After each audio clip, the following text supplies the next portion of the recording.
It's some good people out there and there's some bad people out there. You know what I'm saying? It is. Yeah. Especially in the woods.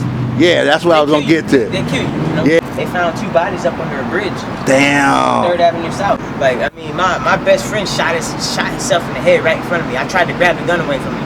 Damn. And, you know, it'll fuck with you. Yeah, that's fuck with your head. You know, my daughter died when she was 2 years old. She stopped breathing. You know, sometimes I don't think people understand how much I truly love my city. The great town of Myrtle Beach. If you ain't been there, you ain't been anywhere, baby. What's up, Soccer Steve? What's up, Polys? This goes out to everybody across the 843. You're now rocking with your boy Jay Sneeze. Yeah. See, on the beach, we do things a lot different down there. Everybody's cool. So you know I wrote a song about it. Like to hear it go. Yo, now this is for my folks. Yeah. As soon as he get out the car, he unloaded his gun and shit. I'm like, what the fuck you doing? He tripping. It's open carry though. Yeah, definitely. That shit open. They got the open carry law now. So how your day going, my man? Pretty good. Alright, that's what's up. Is there a safe place you can go tonight? Like you were saying, the room? Okay, that's what's up. Working on it. How long have you been in this situation? I'd say this is the longest I've been in this situation. Probably be like almost a year. Almost a year? But this is not the first time I've been in this situation. But this is actually the best time for me because this is it for me. You feel me? Okay. I'm actually gonna get my shit together. That's what's up. Just saying, yeah, I'm gonna do it. I'm out of here Friday. Okay.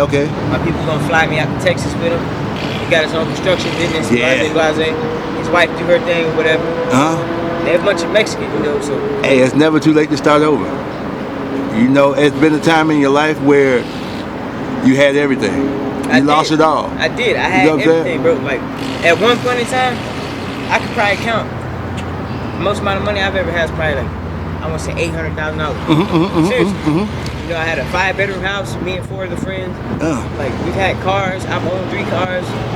Then I started experimenting with drugs. Had to do it. You know, like it started off with weed. Then on my birthday, I had some cocaine. Yeah. I was probably like 20 years old when that happened. I ran out of that, and my homegirl, she had some. Say it? Yeah, go ahead. She had crack. Okay. And I asked her to try it. I liked it. So it took off from there. Yeah. Then I started getting in trouble. You know, like boosting cars and all that bullshit. But like I started making just method shit too. When I was 14 years old. But I mean, aside from all of that, I stayed through school. I graduated, got my high school diploma from Waccamaw. All right. You know, I got an associate's degree in chemistry and physics. Dang, that's what's up. I went to Colorado Technical University online. Okay. I finished 3 years of school. So a lot of people look at me just because I do my thing or whatever. Yeah. They'd be like, man, you know, like, but the real niggas be the ones, man, they just tighten up. Tighten up. And they be the ones, you know, like my plugs and shit, like, them boys, when they say it, they don't mean it in a way as look at me like a joke. They be like, yo, you need to get on your shit, this ain't you. Exactly. Get some money, nigga, you feel me? And they know that. And they know that, and they know I can. So how long have you been in this situation? This situation, all together? Yeah, just off and on. Off and on, I say about 5 years. Okay. What's something you wish people understood about being homeless? Some people choose to be homeless. Some people are homeless and they really want to get out of the situation. But the thing about homelessness, it's really hard because a lot of people never been in that situation. Okay. So they're less inclined to help you. That's why they be like, nah, get away from me. They think that it's people just all about drugs and stuff. Like, you've never been in that situation, how you judge somebody? Yeah, exactly. You never know what the people been through. Exactly. Even if they do drugs, drink, you feel me? You never know what led them down that path. You never know what led them down that path. Yeah, they don't know the story before that. Like, I mean, my best friend shot himself in the head right in front of me. I tried to grab the gun away from him. Damn. And, you know, it'll fuck with you. Yeah, that'll fuck with your head. You know, my daughter died when she was 2 years old. She stopped breathing. Dang. You know, me and my girl, we split up and shit. That shit happened. But I still talk to her and everything. So like being that saying that, like, you that was 11 years ago when that shit happened. Okay. And I mean, look at me. It didn't like run me through the mud, but it made me a better person. It made me realize like to cherish the shit in life. Cause I mean that was pretty much all I had. Sir. You feel me? But, so I would say, you know, if that's all you had, you know, she's still watching you. She's still your guardian angel at the end of the day. That's why. And sometimes, you know, you have to look at the good in it. I'm going to do this for her. That's why I'm no longer going to live for me. I'm going to live for her. That's why I'm still You know what I'm saying? Because living for you, you was living for her. A lot of people don't realize that like your actions affect other people. They definitely do. So like my parents and them, man, like my mom, I done ran them, stressed them the fuck out. Like to the point where I went to jail. I got arrested again March 16th. I called my sister, asked them if they could help me. She said, fuck no. She's like, you just got off of prison. Now we have, I hung the phone up.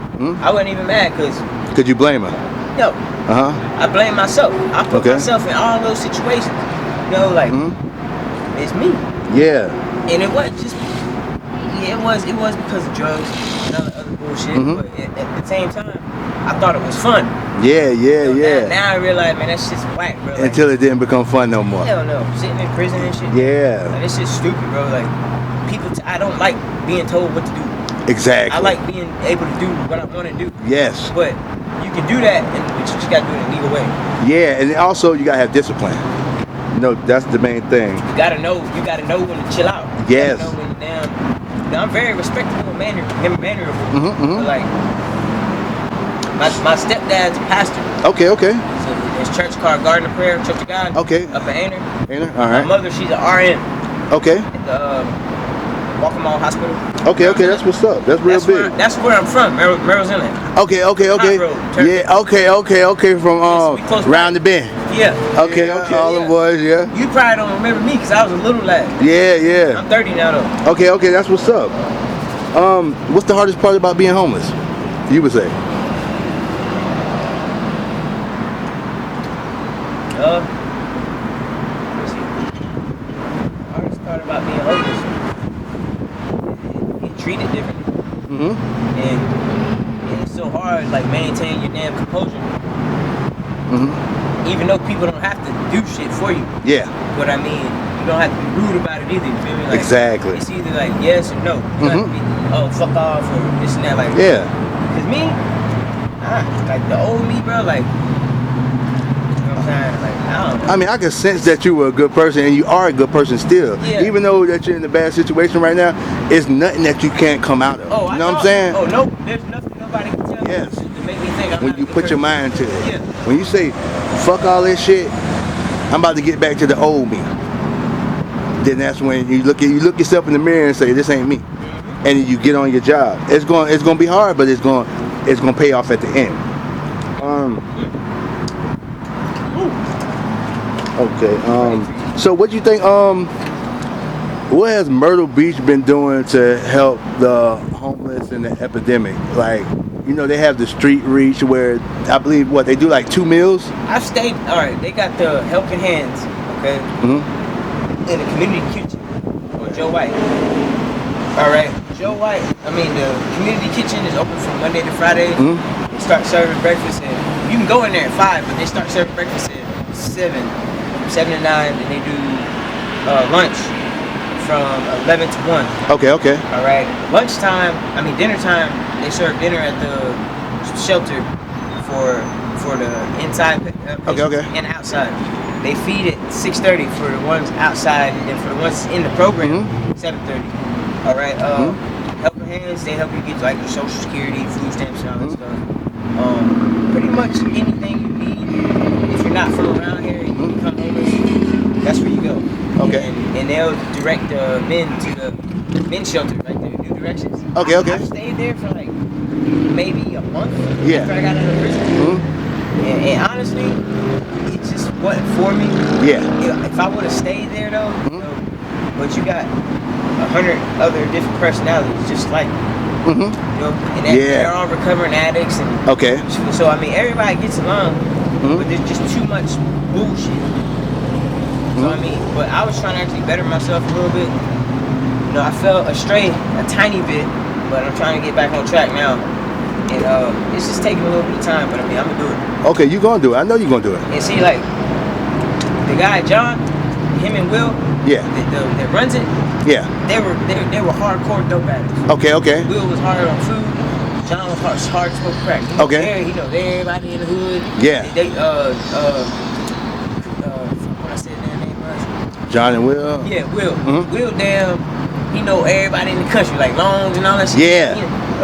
Bellamy Drive. Yeah, he been around. Yeah, that man been around. So, just by looking at his situation and how he panned out, you know, everybody's situation different, but he hit a complete like 180. Yeah. And that should show a lot of people, you know, that they can do it too at the end of the day. And he ain't doing nothing wrong by opening up a shelter and looking out and giving back. That's basically his lesson.